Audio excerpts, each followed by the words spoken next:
こんにちは、OK ジャパニーズです。今日はいつもと違います。今日は長いお話です。僕はね、だから今お茶をたくさん準備してね、喉が渇いても飲めるように、しております。いつものポッドキャストは15分から、ね、20分ぐらいで、話してますね。で、一つのトピックで話してます。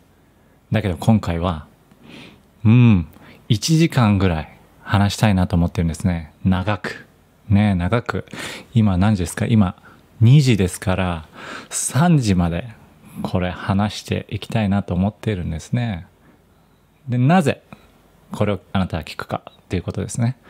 これはですね、本当に自然な日本語を聞きたいね、自然な日本語を聞きたい。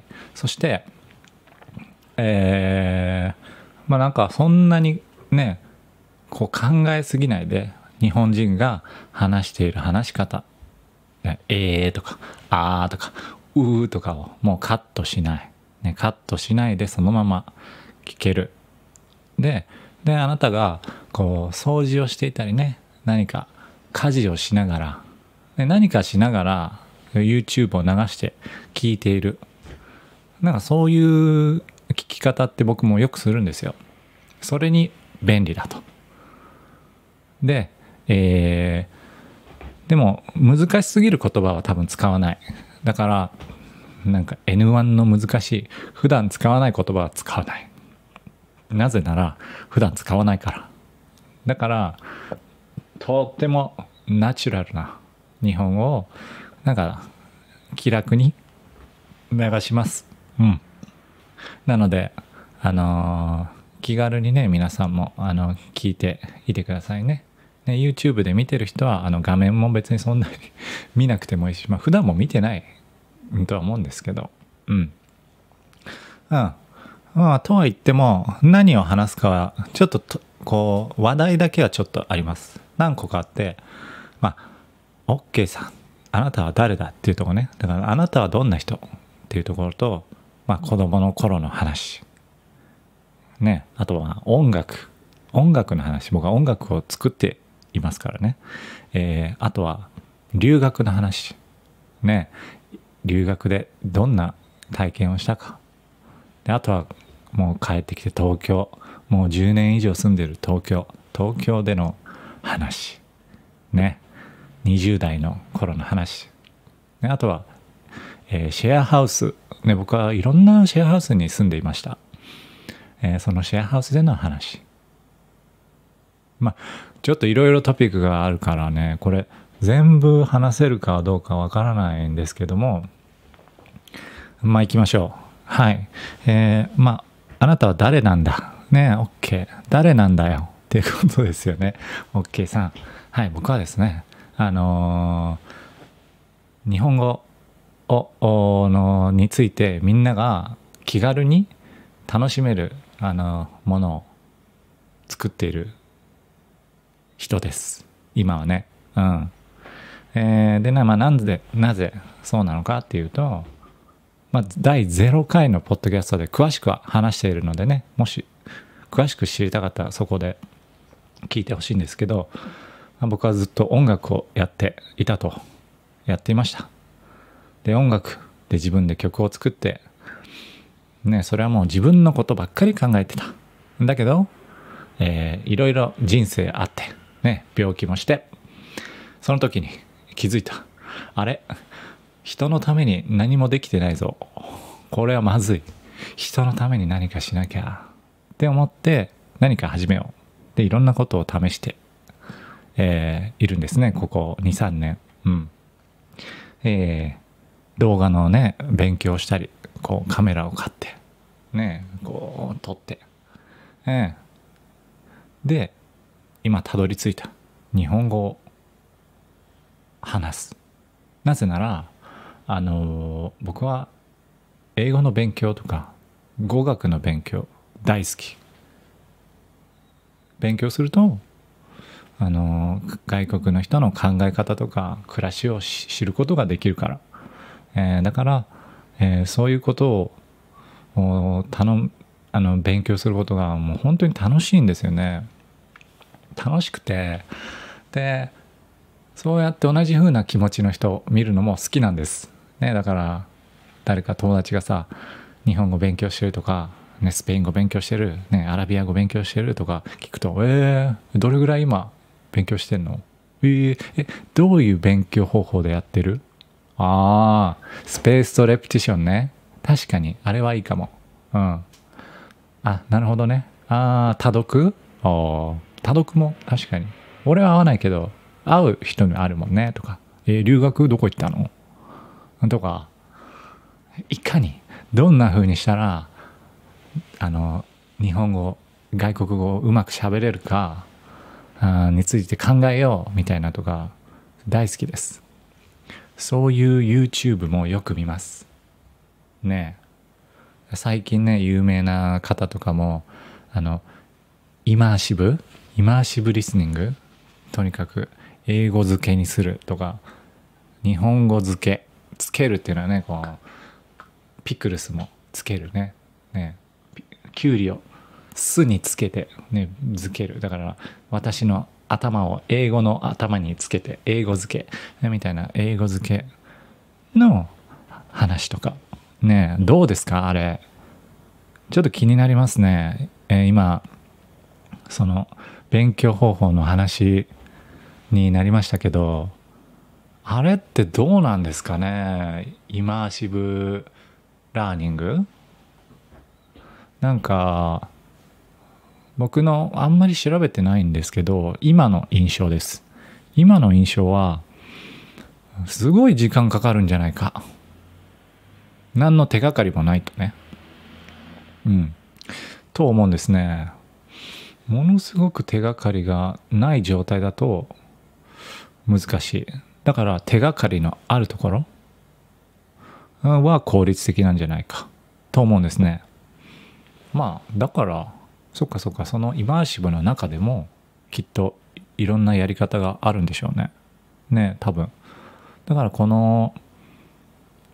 そういう意味ではこのポッドキャストの聞いて自然なものを教えるもイマーシブに入ってくるかもしれないですね。そうですね。で、僕のいつものポッドキャストの場合はレベルをちゃんと設定するね。中級入りたて中級で、上級に行くところ上級ぐらいのところね、その人たちが、うまく喋れるように、ね、聞き取れて、でこうどんどんネイティブレベルのものを、ね、楽しめるようになっていく、聞けるようになるっていうところの設定して、で毎回トピックをね決めて、でそこにまつわるボキャブラリーねを設定して、こう学ぶ鍵を増やしていく、そういうやり方ですから。そういうやり方って何て言うんですかね。イマーシブラーニングの中の何ですかね、鉄平メソッドですか。鉄平メソッドかもしれないですね。それかスパニッシュコンホアンメソッドなのかもしれないですね。なんて言うんですか、学習方法ってこういろんなね偉い教授先生の人とかが考えたアイデアで、それをみんなでそれはいいね、そのアイデアちょっといいと思うから僕もそれやるよって言って、弟子みたいな、よしその考えを僕の中で、ちゃんと入れてそれを伝える、でそれを実践する、実際にやってみる、っていう広まり方もしていきますもんね。その方法ってラーメン屋に近いですね。日本だとね、ラーメン屋ってすごい美味しいラーメン屋があって、人気のラーメン屋で、そこで修行する人がいるんですよ。働きながら、このラーメンは素晴らしい、でこのやり方を学ぶぞって言ってね、でもう何年か修行して、でそのお店の人がよし君は僕のラーメンを作れるようになったってなる。で僕もっていうか修行した人ありがとうございます。じゃあこのあなたのやり方を元に、僕は店を出します。で店を始めると。でそれってこうラーメンって種類があって、家系とかね、なんかいろいろあるんですよ。系統の系ね。家ラーメンっていう種類ね。家系ラーメンの、僕はこの家系ラーメン、この家系ラーメンとかね、まあいろいろあるんですが、まあそれと一緒ですよね。こうそういうグループです、っていうね、そういうことかもね。そういうことがあるから、やっぱり偉大な、発明した人ね、最初の人がいて、それをしっかり伝えていく人がいるっていうことは必要ですね。なぜならその人だけでは全員には届かないからね。一個のラーメン屋で作れる量には限界がありますね。限界ある量を、でもその1000人1万人が食べたい、でもラーメンは1日100杯しか作れないってなったら、ね、それ以外の人は食べれないじゃないですかね。でもその修行した人がいたら、その人たちも食べれる。日本語も一緒ですね。素晴らしいメソッド、その人に習いたい、教えてください、ね、でもその人は10人しか教えられない。でも弟子がいたら100人に広がる、でどんどん広がっていくね。それは素晴らしくいいことですね。だからそういうことをこう見ていくのは面白いですよね。そう。まあだからそういうことをね、たくさん見てます。はい。ちょっと自己紹介ねからちょっと結局言葉の話になりましたけど、でもそういうのがねやっぱ大好きなんですね。ね、皆さんもやっぱそういうのが好きな人が多いんじゃないですかね。なんかついついねこう研究していくというかね、深く潜っていく人が多いんじゃないですか。はい。で僕は子供の頃の話ですね。僕はね、今はこうやって静かですよ。本当に内向的です。基本的にね、こうなんかこう新しい人と仲良くなるには時間がかかるね。時間がかかる。でも仲良くなったらすごくこう自然になって楽しくね会話してジョークを話してね、冗談を言ったりして変な顔したりしてね、へーみたいな顔したりこうが自然にできる。でも初めて会う人だとこう正しくなっちゃう。こうやって、姿勢が良くなって、あ、そうなんですね、へえすごいですね、はい、あ、なるほど、あ、東北出身なんですね、へえ、とか言ってめちゃくちゃなんかいい人みたいなすごく感じのいい人をすごくやっちゃう、っていうのがありますね。でそれ家でちょっと疲れちゃった、一人の時間が必要だ、よし一人でポッドキャスト聞こう、一人でお笑いのポッドキャスト聞いて笑おうっていう風にやってます。でも子供の時は外交的だったんですね。外交的、明るくて外に心が向いてましたよ。小学校3年生4年生の頃かな、人生で一番人気でした。明るくてねえ。でドッジボールが強かったんですよ。ドッジボールってやったことあります？なんかね、ボールこうゴムでできた柔らかいボールなのかな、そんなに硬くない、でも大きい、どれぐらいだろうね、人の頭ぐらいある、人の頭ぐらいのボールを、投げてぶつける、で痛い、でその人は、ダメですそういうでよくねみんな小学校で流行ります。コートがあってね、四角いコート。そこに半分に分かれて、テニスみたいな感じで、10人、10人で戦うチームで。ね、で、ボールを投げて当たったらなくなる。で、人が全部いなくなったら勝ち。ドッジボール。ね、それが僕強かったんですよ。うん。ね、今じゃもう想像できないです。私は。今はもうね、細いですから。ね、ボール持てないんじゃないですかっていうぐらいの細さですからね。うん。そう。やっぱりね、で、その時は明るいでしょ。で、ドッジボール、運動ができる。ね。これはもうモテちゃいますよね。やっぱり日本の、学校でモテる人は運動ができて面白い。ね。もちろんその可愛いとかいう人もね、モテますよ。それは当然ね。そう。で、僕は、ね、面白いところに頑張ってました。いかに面白くなるかっていうところにね、やってたんですよ。お昼ですね。お昼になると、給食の時間です。ご飯ね、給食ね、みんなで食べるんですよね。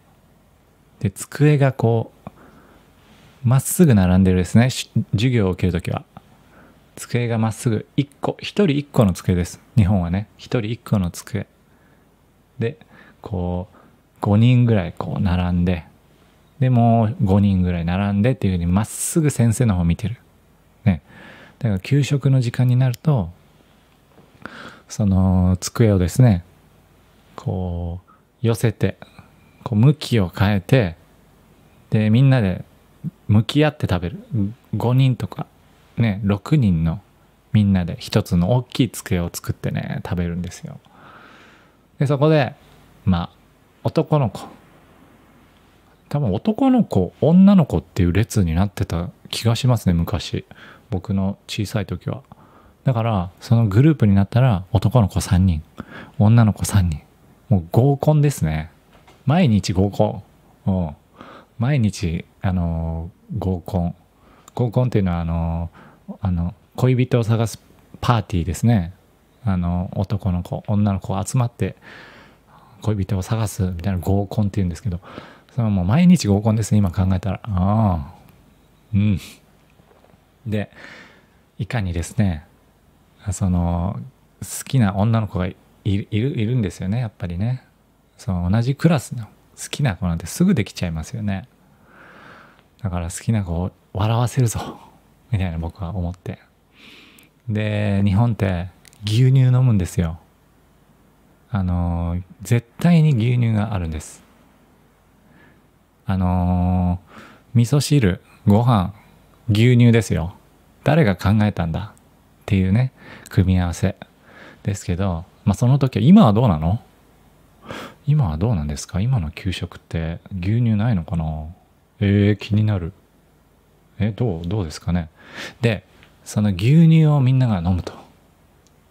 で、その飲んでる時に笑わせて、で、口から出る。口からわーって、ブワー、わはは、ブワーって出る。それを目指してました。いかにそうやって笑わせるかっていうところでやって、何回か成功しましたよ。何回かこうわーって出て床にね、牛乳落ちて、でみんなで吹いてね、雑巾吹いて楽しいなあなんつって、そういう明るい子供でしたね。明るさはどこに行ってしまったんだろうな。あの時の僕はどこにいるんだろう。どこかなって思うんですけど、そんな子供でした。はい。そんな様子でですね、楽しかったですよ。だからね、小学校の時はね。で、時は経ち、時間が経って、なんか中学生になりますね。いわゆる、だんだん意識が芽生えてくる。だんだんこう周りの人の目が気になってきますよね。ティーンエイジャーって。もうまさに僕はそうなりました。もう周りの人の目しか考えてない。もうそうなったら内側行きますよね。今こう見られてるのかな、どう見られてるのかな。で、恐ろしいことが起きたんです。その時に恐ろしいですよ。インターネットがやってきたんですね。僕の家にパソコンとネットが来ちゃったんですよ。もう僕はね、完全にハマりました。大好きです、インターネットにね。もうね、そうなったらもう道は一つ。静かな道を行く。静かな人間になる。そうなんですよね。なんかね、掲示板ってあったんですね、昔は。掲示板。今で言うと何でしょうね。今もあるのかな、掲示板って。海外だとさ、レディットとかね。昔だと、2チャンネルとかね、ありますけど、とか、もうちょっとね、こう、同じ年のね、人が交流する。ディスコードとかかな。ディスコードみたいな感じ。仲良くなって話せる。それにドハマりしちゃったんですね。もうハマりにハマって、もうね、その時の僕は、もうお風呂も入りたくないみたいな。もう見た目どうでもいい。もう髪も洗いたくないみたいな。めんどくさい。もう髪なんて洗いたくないよ。お風呂入んないとか言ってね。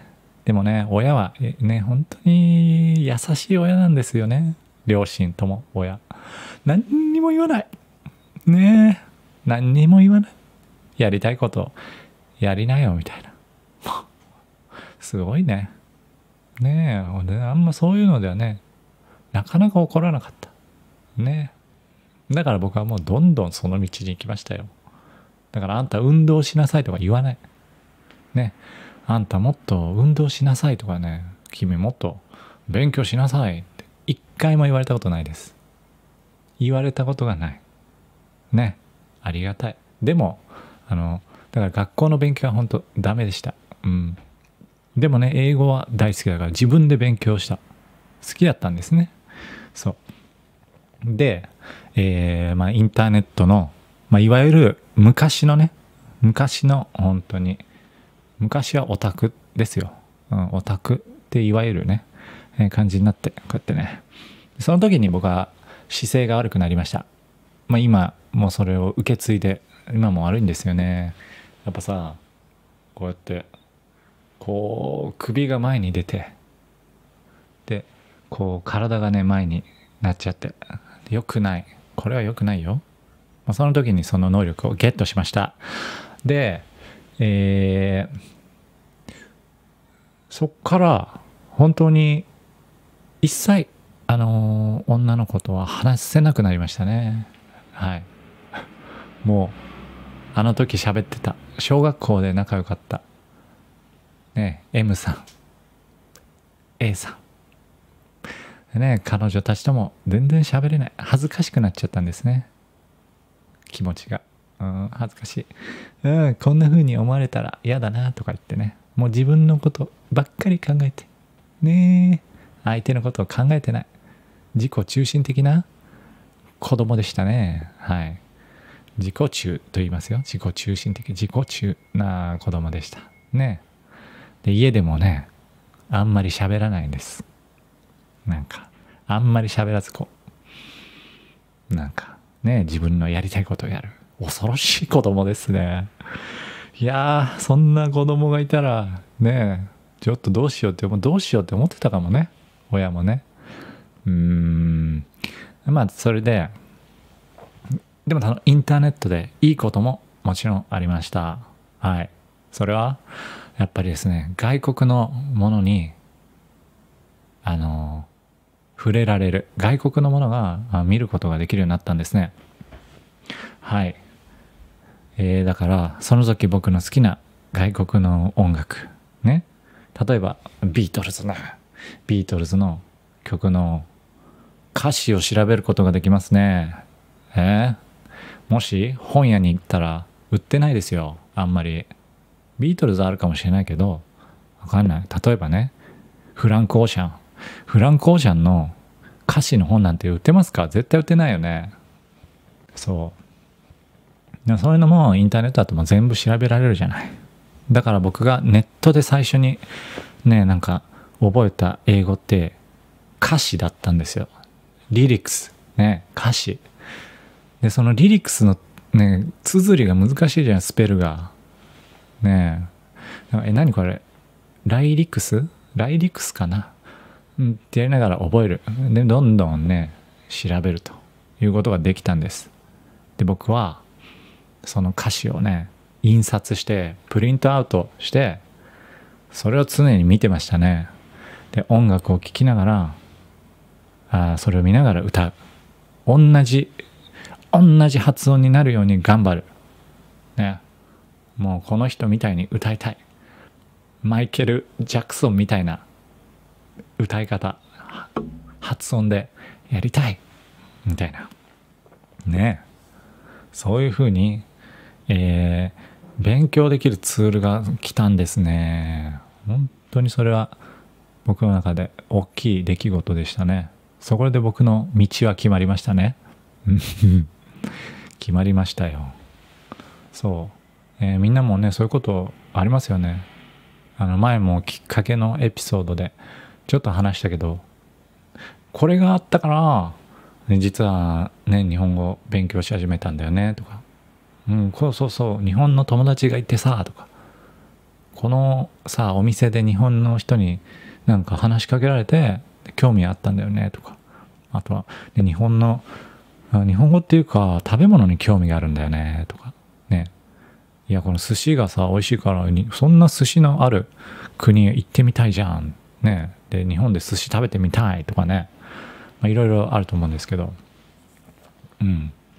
そういうきっかけが中学生、ティーンエイジャーの頃にありましたね。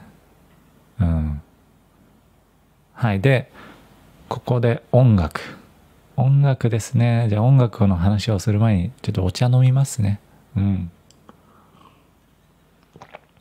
今もうすぐ30分ぐらい喋ってます。今急に喉がなんか変わりましたね。ガラガラガラっていう感じになりましたよね。急にガラガラガラっていう風になりましたけど、どうですか見てる人。これライブじゃないからね、コメントあったら、ね、コメント読みますよ今。コメントしてくれる？で想像してみますね。今ライブだと想像して今コメント読みます。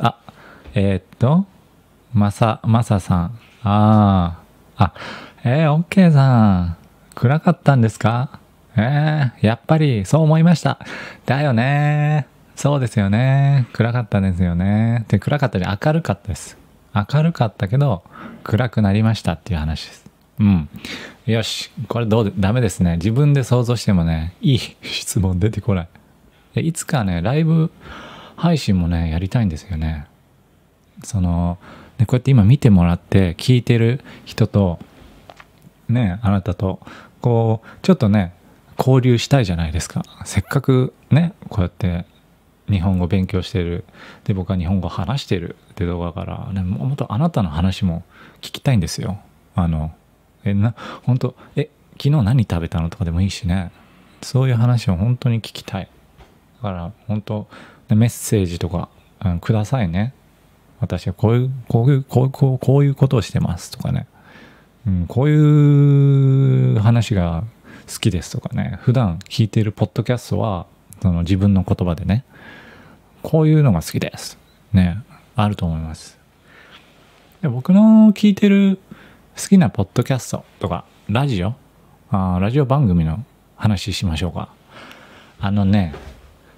これはねいっぱいありますよ。いっぱいある。僕はお笑いの番組も好きなんですね。お笑いが好きなんですね。コメディですね。日本はお笑い文化が大きいです。大きいです。お笑いの影響が強い国ですね。ここ10年ぐらいかな。10年ぐらいでですね、例えばテレビ、テレビでお笑い芸人がいない番組、お笑いの人がいないプログラムはないです。絶対にいますね。それぐらい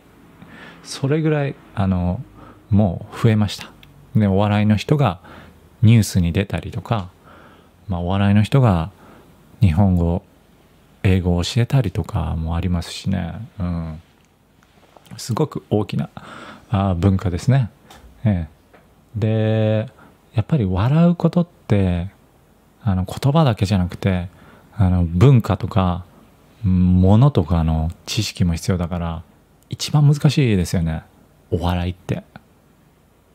あとやっぱその狭いねコミュニティのことを話すこともありますからね。みんなが分かることじゃなくて一部の人が分かる。で、一部の人にどれだけ強く面白いことを言えるかっていうジャンルもあるじゃないですかね。だから難しいと。はい。なんだ、好きなポッドキャストはおぎやはぎのメガネビーキですね。知ってる人いるのかな。いないと思う。いるかな。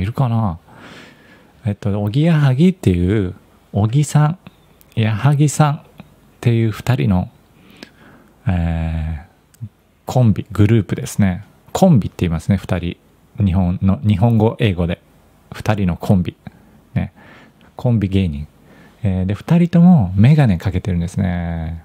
メガネね、こう僕もメガネ、これサングラスか、メガネをかけてると、だから番組のタイトルがメガネビーキ。メガネビーキ。ひいきっていうのはこう何か2つのものがあったらこっちを選んじゃう。こっちに優しくしちゃう。メガネと、帽子があったらやっぱメガネいいよね。なぜならメガネが好きだから。メガネひいきにしちゃうよね。僕メガネひいきにしちゃうんですよ。でつながるとメガネビーキということでね。でもそのメガネばっかりの話じゃないですよ。彼らは、お笑い芸人の2人で、今は50歳ぐらいかな、もうね、50歳ぐらいで、ちょっとシュールな笑いです。シュールリアリズムというか、ちょっと分かりにくかったりもするかもしれない。こう分かりやすく表情で「何言ってんだよ、嘘だろ、なんでやねん」とかいうのとは違って、こう静かな感じでボケるね、面白いことを言う、そういうスタイルですね。それは東京のスタイルとよく言われますね。東京の人のスタイルで、そうすごいジェスチャーがいっぱいある、さっきのような「なんでやねん」とか大阪のスタイルね。こう分かりやすくてこう大きい声を出したりとか、するのは大阪のスタイルが多い。一般的にはですね。全員じゃないですよ、もちろん。一般的には大阪のスタイル、東京スタイルはそういうスタイルとね。でおぎやはぎは東京のスタイル。はい。でその2人がどんな話をしているかというと、なんかこうニュースとかニュースとかね、ニュースというか周りの今起きていることとか話す。でも別に内容はそんなに何でもいいんです。でもその2人の話し方が面白いんですよね。本当に面白い。だからね、もしそういう笑いが好きな人はちょっと聞いてみてもいいかもしれないですね。ラジオ番組です。でラジオ番組でポッドキャストもありますから。はいね。であとアンタッチャブルも大好きです。もう今は終わっちゃいましたけど、昔はポッドキャストを聞いてました。アンタッチャブルのポッドキャスト。ね。それこそイギリスにいる時に聞いてましたね。うん。それはね、東京の人ですけど、関東の人ですけど、すごく優しい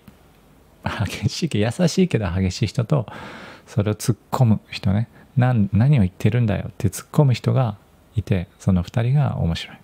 はい。お笑いはそうですね。英語のポッドキャストだと、英語のポッドキャストはですね、アメリカのスタッフ You should know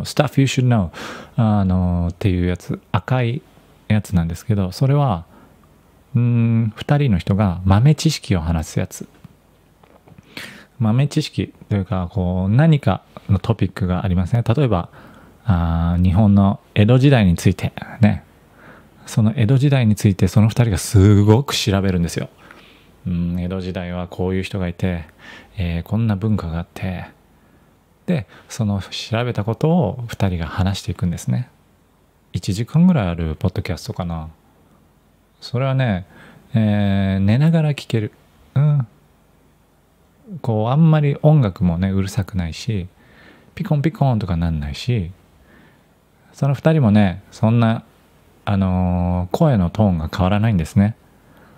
すごく話したり、すごくうるさく話したり、すごく静かに話したりとかないから、寝る時も安心して、今日は寿司の文化についてか、おやすみなさい、で聞ける。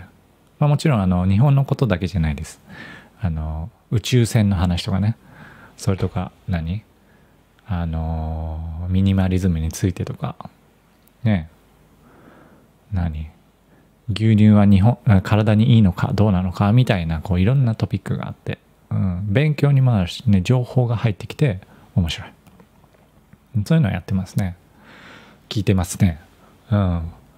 みんなが聞けるようなポッドキャストで日本のやつっていうのあるかな。そういうのもあったらちょっとまた今度話しますね。難しすぎないものね、中級ぐらいの日本語のレベルでも楽しく聞けるもの、そういうのがあったらまたどこかで話しますね。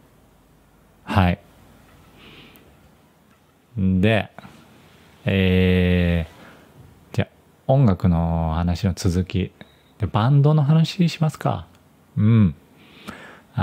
僕はですねバンドをやっていましたと言いましたが、結構長くやっていたんですね。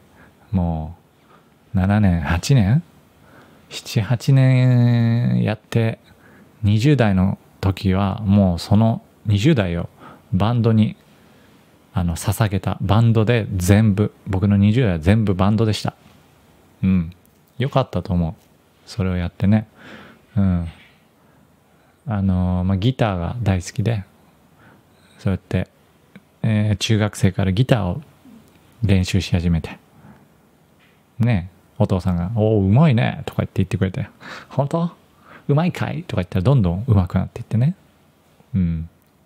で英語を聞きながら、で英語の曲を歌って、で英語もうまくなってきて、だけど大学で、卒業して、就職しました、僕は。一度ここはもう働くしかないよね。それ以外の考えがなかったです。企業に、会社に、入って週5日間8時間働く。それが当然、当たり前。それ以外の道はありません。そういう環境で育ちましたね。みんながそうだったから。周りの友達のお母さん、友達のお父さん、僕の親戚もう大体そうでした。親戚は自分で会社をやってる人もいましたね。小さい会社をね。でもあんまり珍しいからね、ほとんどの人は企業に入る。で名古屋というとですね、愛知県は大きい都市です。大きい都市ですが、ですね、ある会社は、物を作る会社が多いです。物を作る。ね、車を作る会社、トヨタ。世界のトヨタって言われてますけども、ね、見たことある人もたくさんいますよね。トヨタの車とか、自動車の産業が本当に多いです。自動車産業。僕の知り合いも、そういう業界で働いてる、自動車の会社で働いてる人がいっぱいいます。いっぱいいます。そうですね。だから僕が入った会社はですね、ちっちゃいところです。本当にちっちゃい。ちっちゃいところに入って、そこから大きい会社に行くっていうね、システムですね。だから僕はちっちゃいところから大きいところに、ちっちゃいところから来た人っていう風に行くんですね。もうその会社本当に大きかったから、あの大きさは。もう何人人がいるかわからない。その一部に入るんで。で、会社に入って、フロア入ったら、机がバーンって、もう100個机がバーン。で、僕はそこの一部のところに行ってね、6人ぐらいの人がいて、そこで働くと。パソコンですよ。パソコン。まあその英語を使う仕事でした。英語を使ってメールを打ったりね、する仕事だったんですが、そこを僕は1年経たずに1年以内に辞めました。本当に短いですよ。それはね、もうね、働けなかった。ちょっとですね、体が悪くなりました。体調を崩して、行けなくなったんですね。そう。で、休んで、それで辞めることになったと。なんでか、今思うと、本当に合っていなかったですね。会社の中で働くこと。会社の中で働くことって、やっぱりチームとして働くことですね。大きい会社になればなるほど、チームの役割をちゃんとね、やらなきゃいけない。そう、なぜかとかを考えないで、なぜそうなるんだとか、あまり考えずにまずはやる。言われたことをしっかりやるっていうことが必要ですね。自分勝手な行動はできないと。自分勝手にやったら他の人がね、大変になっちゃうから。そう。チームの、みんなに迷惑をかけてはいけないと。そういうところがね、ありますから、我慢が必要ですよね。そう。僕はそこが苦手だったんですね。それよりは一人で何かをするということが向いている。今分かったんですよ。もうだいぶ経って分かったんですよ。その時はそれが分からなかった。自分に何が向いているか、自分が何ができないのかが分からなかった。なぜなら自分の周りのことを知らなかったから、何にも分かっていなかったからね。会社っていうものはなんとなく世界にあって絶対にあるもの。学校と一緒。学校、会社はあるもので、そこの中でいいところに自分で頑張っていく。それが全てだと思っていたんですね。何も気づかなかった。で、やめますと。やめまして、何をする僕は、これは。なった時に、僕は、もう、東京行こうって思ったんですね。で、音楽をしよう。もう東京で音楽。それだ。それしかない。って思ったんですね。それまでもバンドはやっていました。バンドはやっていたんですが、趣味ですよね。楽しくやる。だからそれでお金をもらったことなんていうのはなかったですね。だからもう何もよく分かってないから、もうバンドだ、東京に行くしかない、もう名古屋はいられないって言って行くことにしたんですね。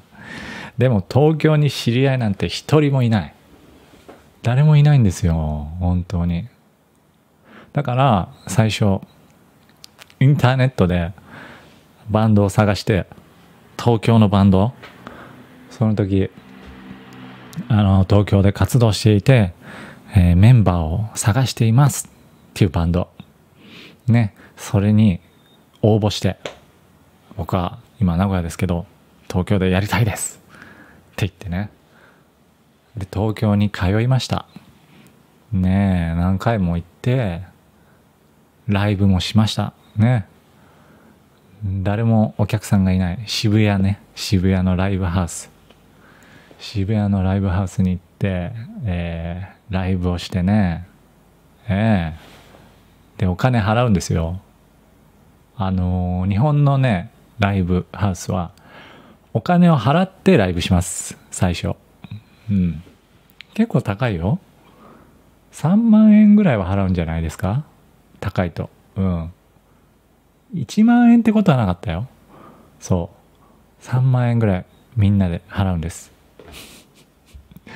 で誰もいないところに向かって演奏するね。辛かったなあの時辛かった。でバイトしてるんですよね。バイト CD ショップ屋さんでバイトしました。 CD が売ってるところでね。その時代はまだ CD を売っていたんですね。 CD を売ってバイトして、で安い家に帰ってね、家に帰ったら隣の人が携帯電話を閉じる音が聞こえる。それぐらい壁が薄い。そこで寝てバイトして練習してライブして、誰もいない、お金払う。どうなってるんですかこれどうなっちゃうんですか僕これ辛すぎる。何しに来たここっていう生活を半年ぐらいしましたね。で東京初めて住むとね。東京って何って一回来たことしかないからね。一回来て1週間ぐらい旅行したぐらいですから、友達もいない、寂しいと。でもそのバンドの人だけよ友達、そのバンドの人だけが友達でさね。その人に本当に助けてもらいました。Y 君ね、Y 君に助けてもらってね、新しい生活を始めたということですね。音楽。そう皆さんも音楽しますか？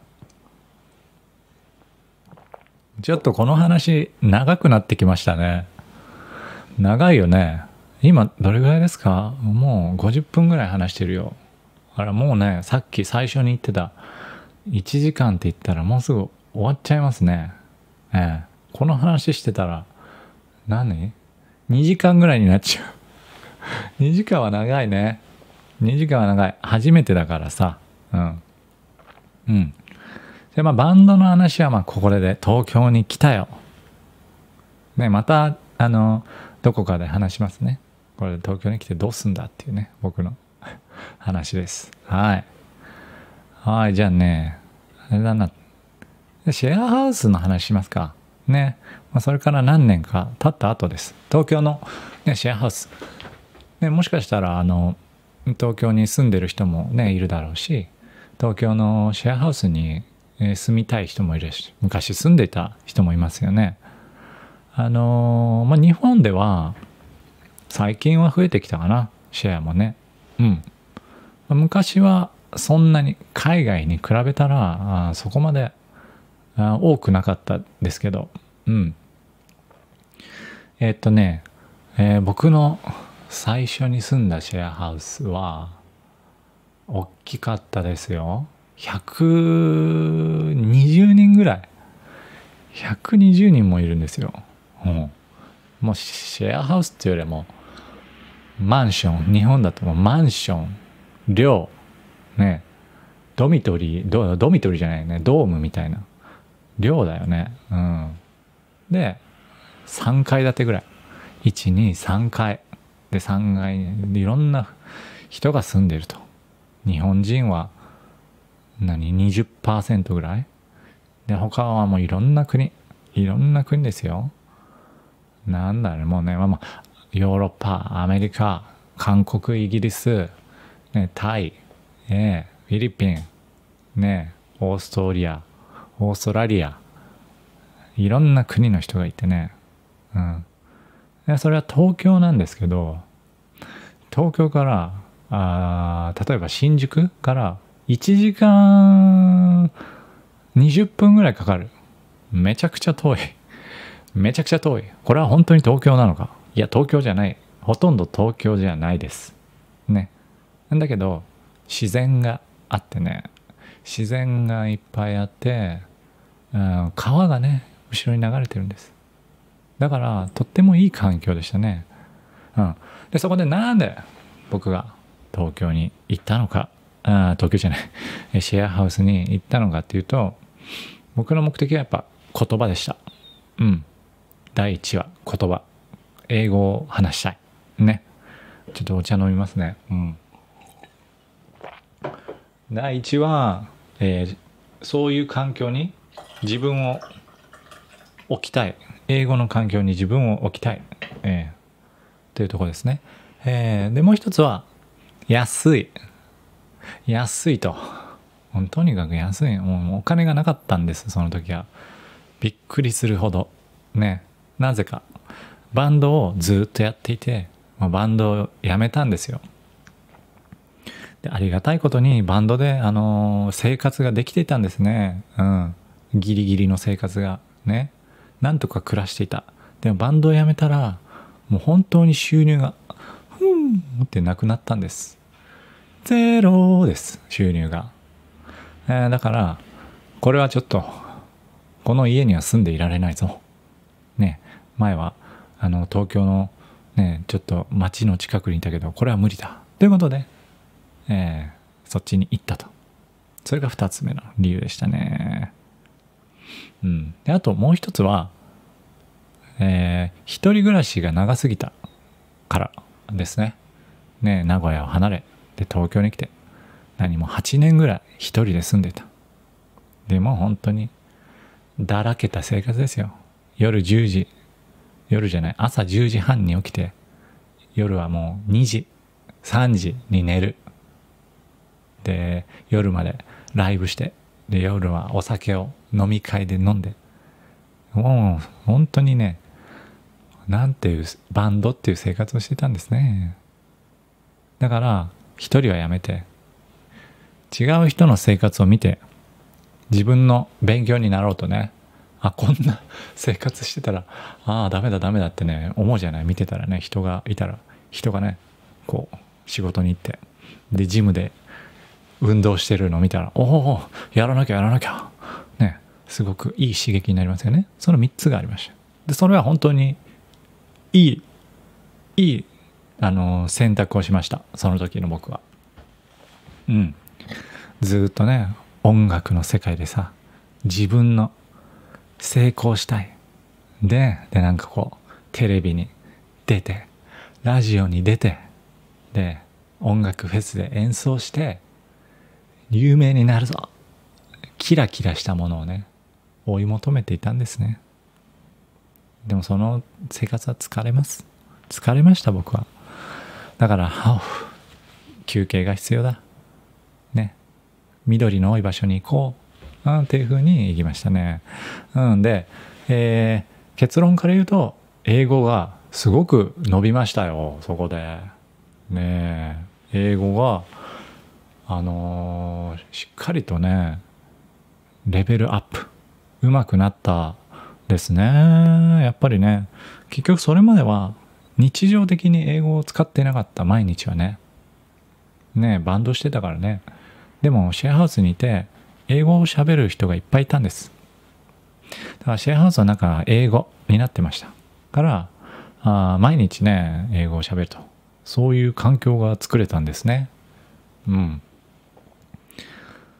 で、まあその川を見てね、気持ちもリフレッシュ、疲れたら川を見たらリフレッシュしたら気持ちもリフレッシュね。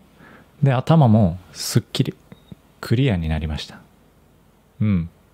で家賃も安いしね、家賃も安いから収入が低いけど大丈夫。結構幸せでしたね。結構幸せな時間でしたよ。短い間でしたけどね。だいたい8ヶ月ぐらいいたかな。8ヶ月ぐらいいました、そのシェアハウスに。そこでできたね友達もいますね。優しい友達がいっぱいいますね。はい。でその時どんな仕事をしていたかですね。その時はですね、僕は、バンドをやめて、曲を作る仕事をしていましたね。でどんな曲かというとあれです。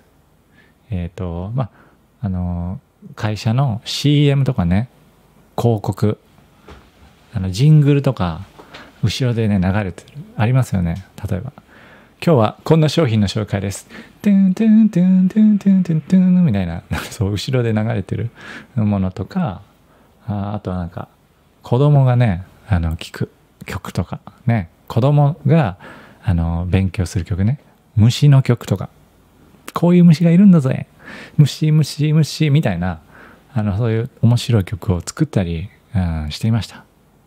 それはフリーランスですよね。会社員ではありません。だから会社に行かずに自分で一人でやるっていうことをし始めたんですね。でそれが向いていた。これだと、これが僕のできる仕事だっていうふうに思ったんですね。本当に。で作曲ってもちろんね、お客さんがいるね、こういうのをください、こういう曲くださいっていう人がいて、分かりました、じゃあこういう感じですかねって作る。でその作る作業はもう家でパソコンでやりますから、もう一人で働く時間も自分で決めれる。自分でよし今日はこれやるね。でちょっと休憩、今太陽が出てるから散歩1時間散歩しようって言って散歩するね。そういうふうに、働けるっていうのは僕にはすごく合っていましたね。なんか今考えるとやっぱ都会じゃない生活良かったな。川があってね、自然があって、それはねまた今度なんですけど、はい。でそれだけではないです。あと英語の翻訳の仕事もやってましたね。歌詞の翻訳もやってました。なんかこう日本のバンドがいて、その曲が海外の人にも見られるように、なんか海外のなんかアニメの曲とかね、そういうのを日本語を英語にするとかね、そういう仕事をやったり、例えば、あとですね、海外のバンドが日本に来ますね。日本に来てライブをする。でもそのガイドが必要ですね。そのライブハウスに行って、そのライブハウスでのスタッフとの話とか、そのアメリカのバンドだったんですけどわからない日本語が、そこで僕が通訳して、で音楽のこともわかるからで通訳で、このマイクはこれで、次の曲はこれでっていうのをこう翻訳するっていうようなこともやったり、してましたね。で全国を回る仕事もね、一緒に行く仕事もねさせていただいたり、しました。ありがとうございます。でそこでさらに英語力が上がりましたね。きっとそうですよね。日本語でもね、皆さんが日本のね人が来て、その日本人と一緒にいて仕事をする。でちょっとこうストレスというかプレッシャーがかかりますよね。この仕事はここにやらなきゃいけない、今これが始まるまでにこれを伝えなきゃとかね。そういう時ってやっぱ必要性がすごいありますよね。やっぱ仕事ってね、趣味だとそんなにめちゃくちゃこう押してプッシュしなくてもいいけど、そこはすごく押されて、やらないとまずい、これはまずいと思う、その状況に入ってものすごく成長しました、僕はね。まあそんな方法じゃなくてもいいけど、僕の場合はそこですごく上手くなった。ですね。そう。まあそれから、英語を使う別の仕事を始めたりもして、今はそういう仕事もしています。英語を使うね、職場というか場所で英語を使いながら仕事をしているので、やっと言語がこうなんかもうそれを使って働くことができる、使うツールとして言葉をね、向き合うことが今できてるから、それは本当に良かったなと思います。ずっと勉強してきて、最初はビートルズ聴いて勉強して、である時喋れるようになった、なんか会話ができるようになった、意思の疎通ができる、仕事ができるようになった、で友達ができた。だから本当に言葉の勉強をしてて、よかったな。あの時中学生の時インターネットで歌詞って調べてたのね、暗くなったけど無駄じゃなかった。あれから10年以上勉強してようやくたどり着いたというところがあるね。だからその間にめちゃくちゃいろんな苦労もあった。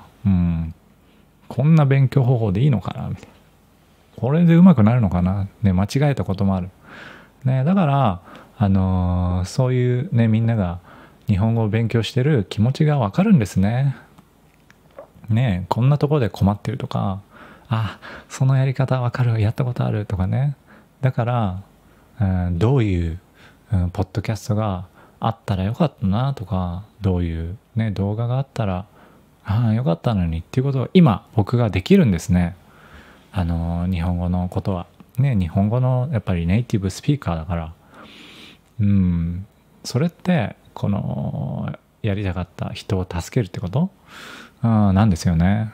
いやだから今楽しいですよ。これポッドキャストやってね、 YouTube やってインスタグラムやって、で少しでも、ね、助けになってるっていうのが本当になんか嬉しいですね。よかった。もう幸せですね。だから続けていきたいなと思っています。いや本当に皆さんありがとうございますね。今日も、1時間の、エピソード話しましたね。1時間どうでした？ 1 時間ね。掃除終わりました？ご飯作り終わりました？通勤会社着きました？そうですよね。寝てました？そうですよね。僕も寝ると思います、途中で。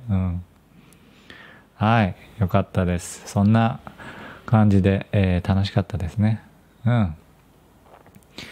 じゃあこれで、おしまいということで、まあね、もしね僕のこういうエピソードがね役に少しでもね立ったと思ったらね、もしサポートしてもらえると本当に助かります。